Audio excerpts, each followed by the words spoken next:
Saudamos a todos os nossos queridos irmãos em Cristo Jesus. Aqui estamos iniciando uma nova lição de um novo trimestre. Vamos orar ao nosso Pai, pedindo iluminação do céu para entender a mensagem que Ele tem para nós. Oremos ao Senhor. Pai querido que estás nos céus, na Tua presença estamos em busca da Tua graça, em busca da Tua compreensão, que o Espírito Santo venha nos iluminar para entendermos as mensagens que o Senhor tem para nós no livro de Jó. Que o Senhor derrame Tuas bênçãos sobre todos os milhares de irmãos sinceros ao redor do mundo, que estão também buscando entender a Tua palavra e aplicá-la na nossa vida diariamente. Fica conosco neste momento, em nome de Jesus. Amém. Queridos, aqui está uma lição nova, a lição do novo trimestre, que vamos estudar o livro de Jó. O livro de Jó tem preciosas lições, por isso Deus inspirou Moisés para que escrevesse esse livro. Foi o primeiro livro da Bíblia que foi escrito. E exatamente este livro traz respostas para perguntas inquietantes. A despeito das declarações científicas de que o universo surgiu do nada, a maioria das pessoas considera a ideia de um Deus que sempre existiu a explicação mais satisfatória para a criação. A maioria das pessoas prefere crer que Deus criou o mundo em que nós vivemos.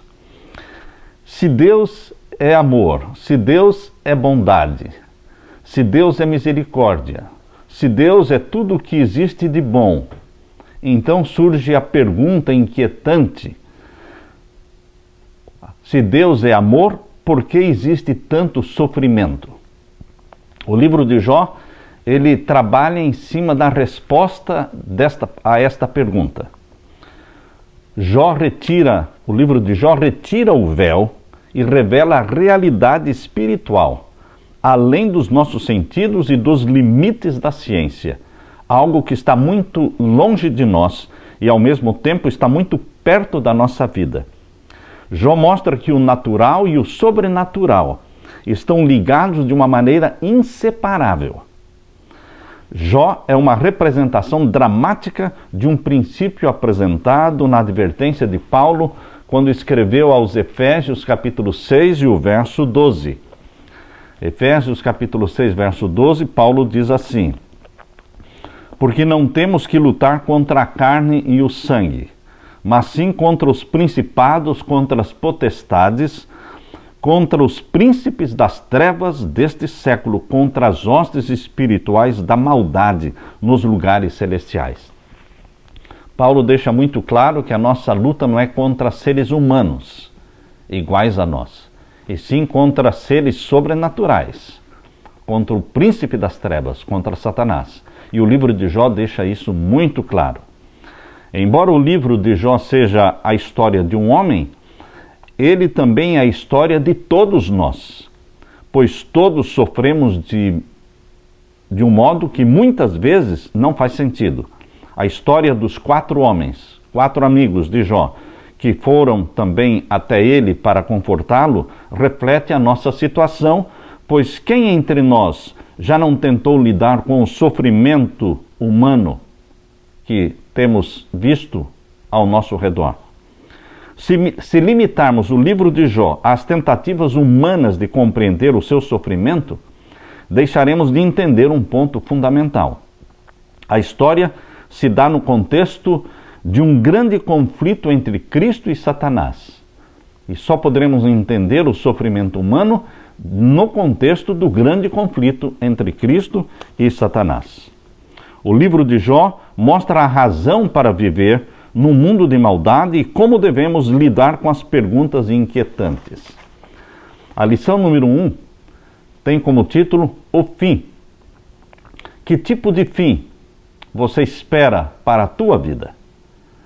Qual é o fim que você pode escolher? Um fim feliz ou um fim infeliz? Final feliz é uma opção que Deus deu para cada ser humano através do livre-arbítrio. Nós lemos em Jó, capítulo 11, verso 25. Disse-lhe Jesus, em João capítulo 11, verso 25, disse-lhe Jesus, eu sou a ressurreição e a vida. Quem crê em mim, ainda que morra, viverá. João 11, 25.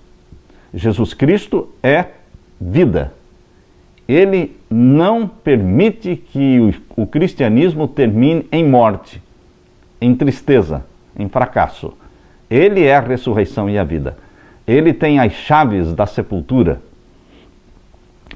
Como nossas histórias poderiam ter um final feliz se elas sempre acabam em morte? A morte existe, mas a morte não é o fim. É isso que nós vamos estudar durante esse trimestre. A parte de domingo fala, felizes para sempre? É uma pergunta. Muitas vezes as histórias infantis terminam com a frase, e viveram felizes para sempre. Em alguns idiomas, isso é um clichê. A ideia é que, sejam quais forem os acontecimentos dramáticos, uma princesa sequestrada, um lobo mau ou um rei perverso, o herói e a sua nova esposa saem vitoriosos no final. O final feliz é uma perspectiva forte que Deus colocou na nossa escolha. Mas o final feliz, ele não é algo que vem por acaso. É uma escolha, é uma decisão. Por que escolher um final infeliz se Deus nos deu a liberdade de escrever o último capítulo da nossa vida? Eu e você estamos escrevendo a história da nossa vida, porque nós fazemos decisões diariamente. E nós podemos escolher que final daremos à história da nossa vida. Um final feliz, obviamente, pelo poder de Jesus Cristo. É assim que termina o livro de Jó. Um final feliz. A lição desta semana está concentrada no último capítulo do livro de Jó. Eu convido você para abrir a sua Bíblia em Jó, no capítulo 42. A lição deste trimestre, ela começa pelo fim. Diferente de outros livros que você lê, aqui nós vamos começar pelo último capítulo, porque o último capítulo mostra realmente o final que Deus deu à vida de Jó, um final cheio de alegria, de recompensas, de retribuições maravilhosas. Jó, capítulo 42. Vamos ler aqui a partir do verso 10. A partir do verso 10, Jó, capítulo 42. E o Senhor virou o cativeiro de Jó quando estava orando pelos seus amigos. E o Senhor acrescentou a Jó outro tanto em dobro a tudo quanto dantes possuía. Então vieram a ele todos os seus irmãos e todas as suas irmãs e todos quantos dantes o conheceram e comeram com ele pão em sua casa e se condoeram dele e o consolaram de todo o mal que o Senhor lhe havia enviado. E cada um deles lhe deu uma peça de dinheiro e cada um pendente de ouro. E assim abençoou o Senhor o último estado de Jó, mais do que o primeiro, porque teve 14.000 ovelhas, 6.000 camelos, 1.000 juntas de bois, 1.000 jumentas. Também teve 7 filhos e 3 filhas. E chamou o nome da primeira Gemima, e o nome da outra Késia, e o nome da terceira Querem Apuque. E em toda a terra não se acharam mulheres tão formosas como as filhas de Jó. E seu pai lhes deu herança entre seus irmãos. E depois disto viveu Jó 140 anos, e viu a seus filhos e aos filhos dos seus filhos até a 4ª geração. Então morreu Jó, velho e farto de dias. Queridos, o último capítulo de Jó é um capítulo feliz, porque mostra Deus se levantando na vida de Jó, fazendo imperar a vontade divina na vida de Jó, dando a retribuição para Jó. Se você perguntasse sobre um livro da Bíblia em que tudo acaba bem para o personagem principal, um livro com um final feliz, muitas pessoas mencionariam o livro de Jó. É óbvio. A história dele tem um fundo triste, mas tem um final feliz.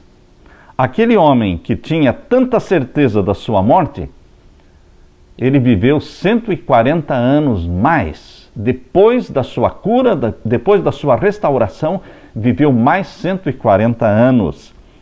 Queridos, a pergunta aqui embaixo na lição para meditação diz assim, na parte de domingo: gostamos de histórias com um final feliz? Então, coloque um final feliz na história da sua vida. Com Jesus, o nosso final será feliz. Na parte de segunda-feira, final infeliz. E a minha pergunta é: se Deus permite a você e a mim, com o livre-arbítrio que temos, escolher qual será o final da nossa vida, o último capítulo, por que escolher um final infeliz, se podemos escolher a vida eterna em Cristo Jesus? Existem na Bíblia alguns nomes de personagens que escolheram mal. Temos, por exemplo, Ananias e Safira. Temos, por exemplo, Judas. Escolheram um final muito infeliz, mas foi opção deles. Você e eu não acreditamos na predestinação. Predestinação é um conceito teológico que muitos defendem, de que alguns nascem para a vida eterna, outros nascem para a perdição eterna. E que aqueles que nascem para a vida eterna, mesmo que pratiquem qualquer coisa errada, eles estão predestinados à salvação, à vida eterna, e serão salvos. E aqueles que nascem predestinados à morte eterna, à perdição, não importa que decisão tomem ou não importa o que façam, estarão perdidos. Essa é uma tremenda injustiça. Deus não age desta forma, a Bíblia não ensina desta forma.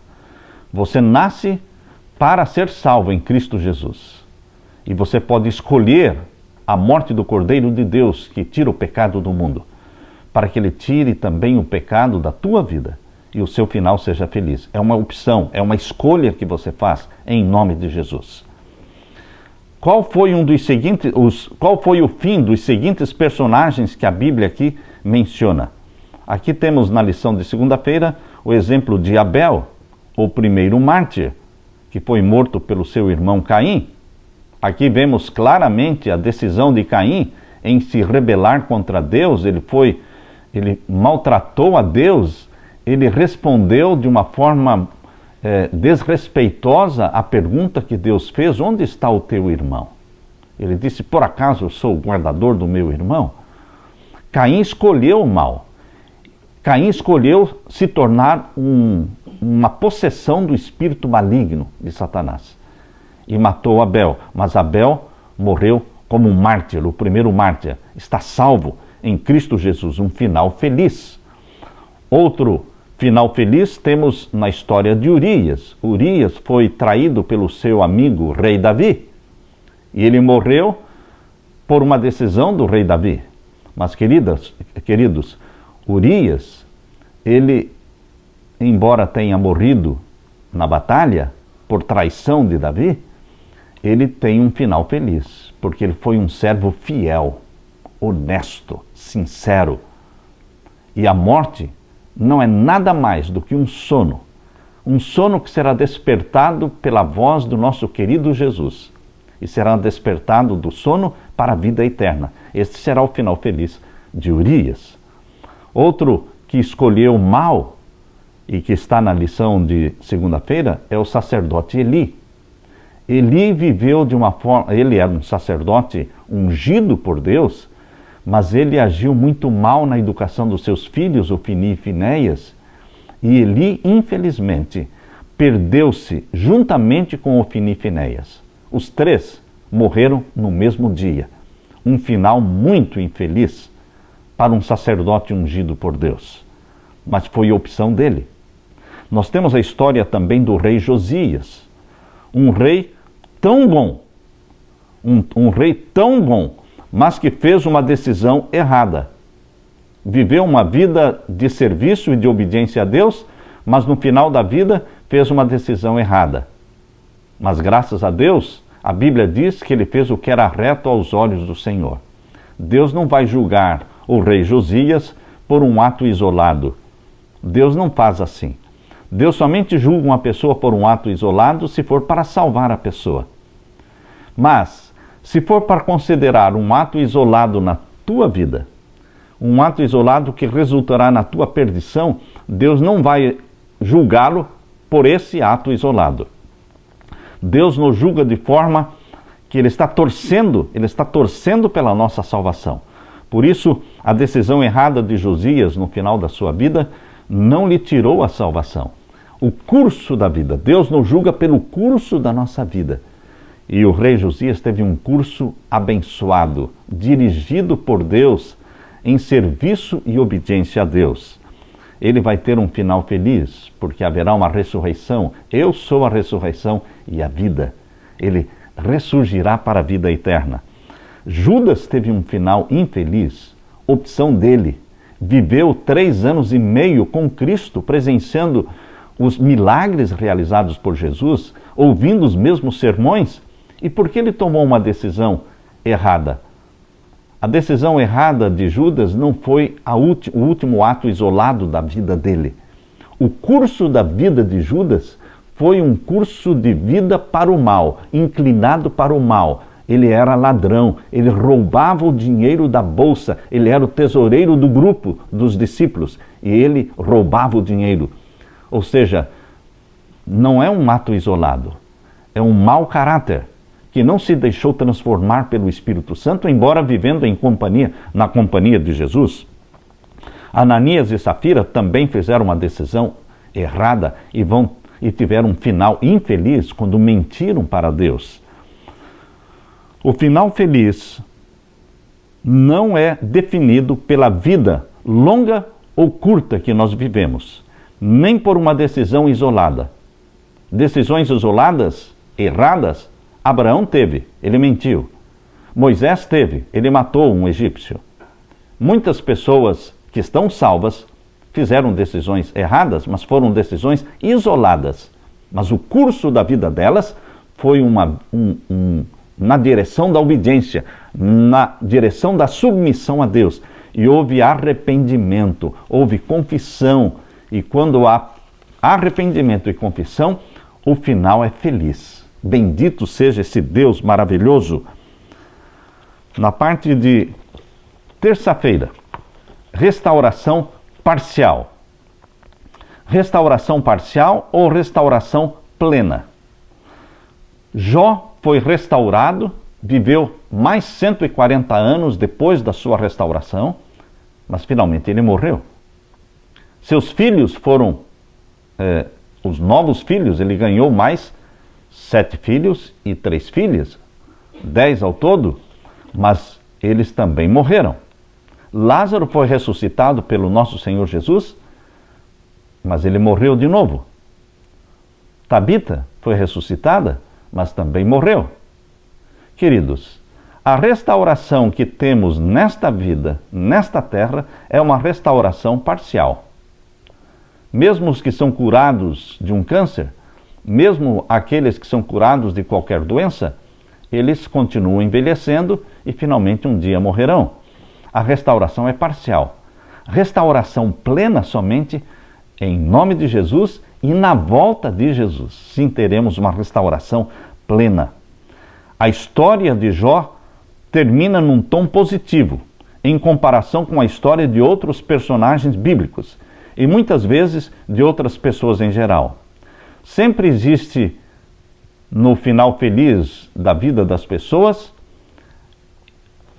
o ponto triste e sombrio que se chama morte, porque vivemos ainda na terra, ainda não estamos no céu.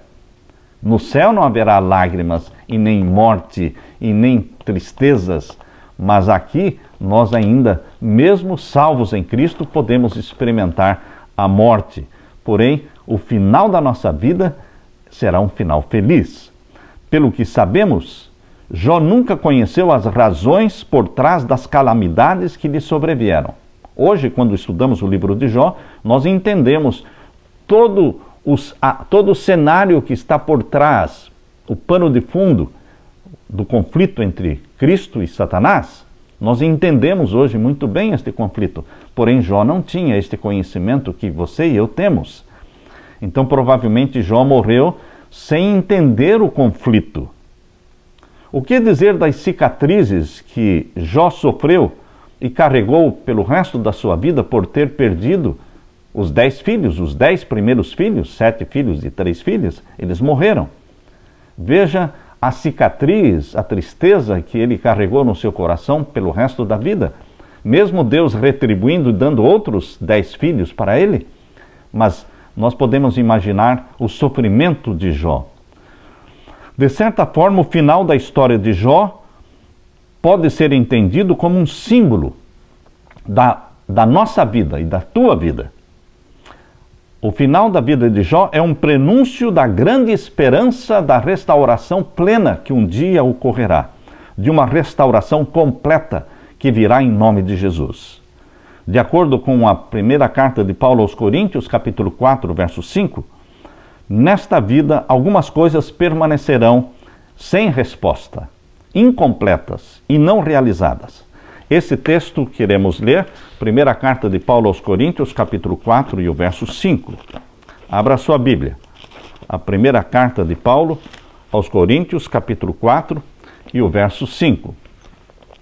Portanto, nada julgueis antes do tempo, até que o Senhor venha, o qual também trará à luz as coisas ocultas das trevas e manifestará os desígnios dos corações, e então cada um receberá de Deus o louvor. Hoje nosso conhecimento é parcial, nossa felicidade é parcial, mas chegará um momento em que a nossa felicidade será total, a nossa restauração será completa e permanente. Sim, naquele dia, na volta de Jesus, ao sermos arrebatados para o céu, vamos encontrar as respostas para as perguntas inquietantes. Na parte de quarta-feira, o último reino. O último reino está falando do reino glorioso do nosso Senhor Jesus Cristo. Existe o reino da graça, no qual estamos vivendo, mas existe o reino da glória. E o reino da glória está por vir. Muito em breve ele virá. O reino da glória é o último reino que será estabelecido. Dizem Daniel capítulo 2, abra sua Bíblia, em Daniel capítulo 2 e o verso 44. Este texto é um texto bem conhecido, porque fala do sonho que Nabucodonosor teve, da estátua com cabeça de ouro, peito e braços de prata, quadril de bronze, pernas de ferro e pés em parte de ferro, em parte de barro, com 10 dedos. E olhando este sonho, Nabucodonosor viu uma pedra que foi lançada sem mão e atingiu a estátua nos pés. Capítulo 2, verso 34. Estavas vendo isto quando uma pedra foi cortada sem mão, a qual feriu a estátua nos pés de ferro e de barro e os esmiuçou. Que pedra é essa? Qual é o símbolo desta pedra? Este é o último reino, é o reino da glória do nosso Senhor Jesus Cristo. O verso 44 diz: mas nos dias destes reis, o Deus do céu levantará um reino que não será jamais destruído. E este reino não passará a outro povo, esmiuçará e consumirá todos estes reinos, e será estabelecido para sempre. O reino do nosso Senhor Jesus Cristo, o último reino, ele será eterno. A Bíblia tem 28% de profecia. 28% da Bíblia é profecia. Você sabia que o cristianismo, ou seja, a Bíblia, é o único livro que contém profecias? Porque o budismo não tem profecia. O islamismo não tem profecia. O hinduísmo não tem profecia. Mas a Bíblia, quase 30%, ela é composta de profecias. E as profecias estão concentradas nos livros de Daniel e de Apocalipse, que são profecias escatológicas. Escatologia se refere ao estudo dos eventos finais da história da Terra. A Bíblia fala muitas coisas a respeito do fim dos tempos. E nós amamos as profecias, porque as profecias, quando se cumprem, elas fortalecem a nossa fé. Jesus disse: eu vos digo agora, para que quando se cumprir, creiais. Quando as profecias se cumprem, isto fortalece a nossa fé. Nós sabemos que Deus conhece o fim desde o princípio. Ele conta a história antes da história existir. A pedra que descerá do céu é a rocha eterna, é Cristo Jesus, que estabelecerá o reino da glória do nosso Senhor. Daniel capítulo 2, verso 44 e também o capítulo 7 e o verso 18. Capítulo 7 de Daniel e o verso 18 nós lemos: mas os santos do Altíssimo receberão o reino e possuirão o reino para todo sempre, de eternidade em eternidade. Isto é o capítulo 7 e o verso 18. Mas nós lemos também no capítulo 7 e o verso 22. Até que veio o ancião de dias e foi dado o juízo aos santos do Altíssimo, e chegou o tempo em que os santos possuíram o reino. Novamente agora, no verso 27. E o reino e o domínio e a majestade dos reinos debaixo de todo o céu serão dados ao povo dos santos do Altíssimo, e o seu reino será um reino eterno, e todos os domínios o servirão, lhe obedecerão. Eu aprecio muito esta expressão que Daniel usa repetidamente, os santos do Altíssimo. Você e eu, que amamos a Jesus e o abraçamos como nosso Salvador, nós somos os santos do Altíssimo. E o reino do nosso Senhor Jesus Cristo, o reino da glória, será dado a nós, os santos do Altíssimo, e reinaremos e viveremos com Ele para sempre. Por isso, a bendita esperança da volta de Jesus é o que nos dá fôlego, é o que nos dá esperança de viver nesta terra, esperando a manifestação de Jesus. Durante 6.000 anos, a história do pecado está correndo nesta terra. 4.000 anos antes de Cristo e agora, depois de Cristo, já 2016 anos. Em cerca de 6.000 anos, em números redondos. E aqui diz, na parte de quarta-feira, o texto que está no livro Patriarcas e Profetas, página 342, Deus fala: o grande plano da redenção tem como resultado trazer de novo ao favor de Deus, trazer de novo o mundo ao favor de Deus de maneira completa. Tudo que se perdeu pelo pecado é restaurado. Não somente o homem é redimido, mas também a terra, a fim de ser a eterna habitação dos obedientes. Durante 6.000 anos, quanto tempo? Durante 6.000 anos, a história do pecado na terra será de 6.000 anos. Em números redondos, durante 6.000 anos, Satanás tem lutado para manter a posse da terra. Agora se cumpre o propósito original de Deus ao criá-la. Os santos do Altíssimo receberão o reino e possuirão o reino para todo sempre, e de eternidade em eternidade. O 7º milênio é o período em que o povo, os santos do Altíssimo, receberão o reino. O 7º milênio está em Apocalipse capítulo 20. É o milênio em que Satanás será preso, amarrado por 1000 anos, e o povo de Deus arrebatado para o céu, para viver com Cristo no céu os 1000 anos. Esse será o 7º milênio. Mas o que chama a atenção é que dezenas de vezes a serva do Senhor, Ellen White, ela repete dezenas de vezes a expressão 6.000 anos, 6.000 anos, dando claramente a entender que a história do pecado no planeta Terra durará 6.000 anos. E Cristo virá. Não sabemos o dia e a hora, mas a Bíblia não ocultou o milênio da volta de Jesus. Louvado seja Deus! O livro de Jó realmente termina com a sua morte. A boa notícia para nós e para Jó é que o fim do seu livro não é o fim da sua história, porque a morte não é o fim para os filhos de Deus. Tem a ressurreição, e a ressurreição pelo poder de Jesus na segunda vinda de Jesus. Na parte de quinta-feira fala sobre a ressurreição e a vida. A grande promessa é que a morte não é o fim de tudo. A história do cristianismo não termina em morte. O túmulo de José de Arimateia, com aquela pedra enorme, com o selo romano, esse não é o último capítulo do cristianismo. As últimas cenas do cristianismo não é um túmulo fechado, retendo para sempre o corpo de Jesus Cristo ali dentro.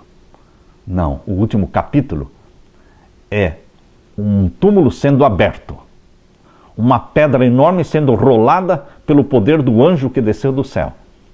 E uma voz foi ouvida dizendo: Filho de Deus, ressurge, porque o teu Pai te chama. E Jesus Cristo saiu do túmulo pela vida que em si mesmo havia, ressuscitado em glória, para cumprir as promessas que ele fez. Cristo pode cumprir as promessas que ele fez, porque ele não é um Deus morto, ele é um Deus vivo. E Jesus disse: porque eu vivo, vós também vivereis. Ele cumprirá as promessas para você e para mim. A morte foi vencida. Esta é a boa notícia. A morte foi vencida. Jesus Cristo tem as chaves da morte e da sepultura. O túmulo de Jesus fala que a morte foi vencida. Lá está a sepultura vazia, como uma prova de que a morte foi derrotada por Jesus Cristo. Um dos temas abordados no livro de Jó é a morte. E a morte é o foco principal do sofrimento humano. Mas, queridos, a morte não é o fim. Os filhos de Deus que morrem, morrem com aquela esperança. Como Moisés morreu, quando Deus disse para Moisés: você já viu agora a terra prometida? Agora você pode deitar aqui e você vai dormir. Você vai morrer. E ele morreu nos braços de Deus. E lá em Judas, só tem um capítulo, o livro de Judas, menciona que Cristo Jesus, o arcanjo Miguel, disputou com Satanás o corpo de Moisés. Por quê? Porque Cristo o ressuscitou e o levou para o céu. Queridos, Moisés representa os que hão de ser ressuscitados. Ele já está no céu. Mas uma multidão será ressuscitada na volta de Jesus, para a vida eterna. Serão arrebatados para o céu. Outros serão transformados de mortais para imortais, em vida, sem experimentar a morte. E seremos trasladados para o céu, juntamente com os ressuscitados. A morte foi vencida. A grande promessa de que a morte não será o fim vem da vida, do ministério e da morte de Jesus. Porque ele vive, nós também viveremos. O Novo Testamento ensina que Cristo derrotou a morte, a inimiga mais cruel da humanidade, e que Deus ressuscitará os mortos para o julgamento final. Disse-lhe Jesus, João capítulo 11, verso 25, eu sou a ressurreição e a vida. Quem crê em mim, ainda que morra, viverá. Não se preocupe com a morte. Se preocupe em estar em Cristo Jesus, viver em Cristo. Quem está em Cristo, morrerá em Cristo. Quem morre em Cristo tem vida eterna. A morte é um sono passageiro, que será despertado com o toque da trombeta, da última trombeta e da voz do arcanjo.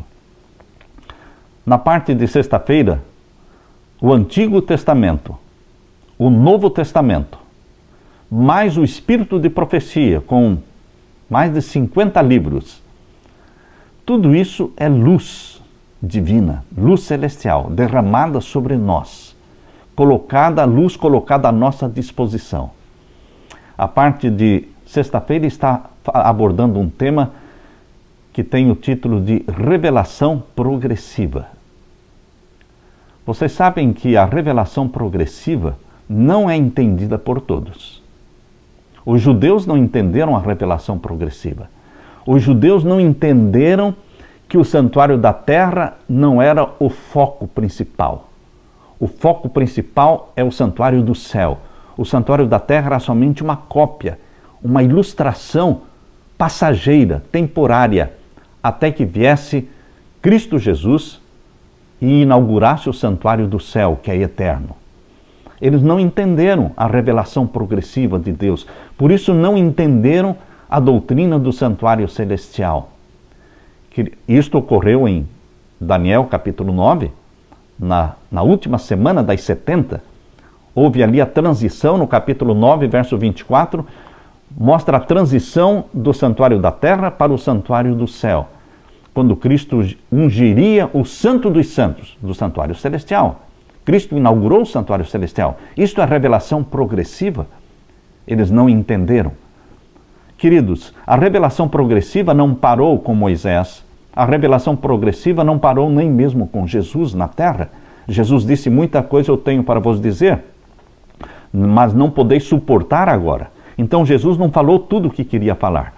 Por isso, depois da morte e ressurreição de Cristo, Deus continuou revelando suas verdades através dos apóstolos e também através dos filhos de Deus na Idade Média, através dos valdenses, através de João Wycliffe, através de João Hus, através de Martinho Lutero, através de Roger Williams, através de João Wesley, através de Guilherme Miller, através de Ellen White. Mas a revelação progressiva também não parou com Ellen White. Muitas pessoas pensam que a revelação de Deus, toda a revelação que tinha que ser revelado, Deus revelou através de Ellen White. Não.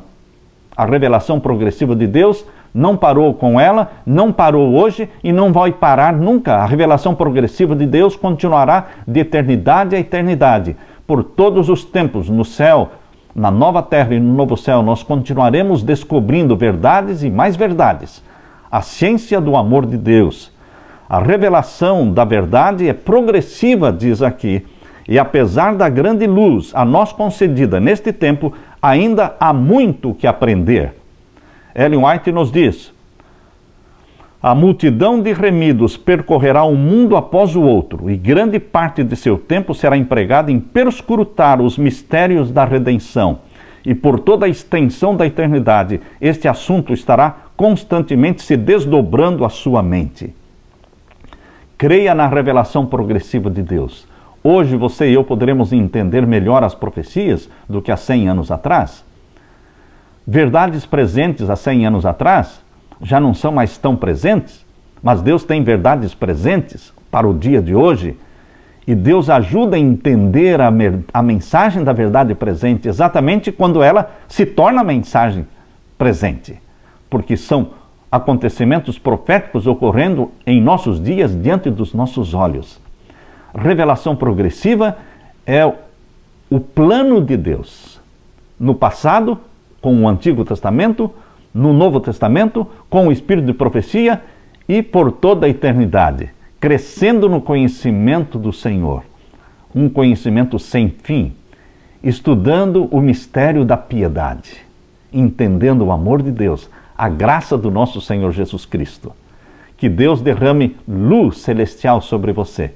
Que Deus dê sabedoria do Espírito Santo para você e para mim, para entendermos a revelação progressiva de Deus e fazermos a vontade de Deus.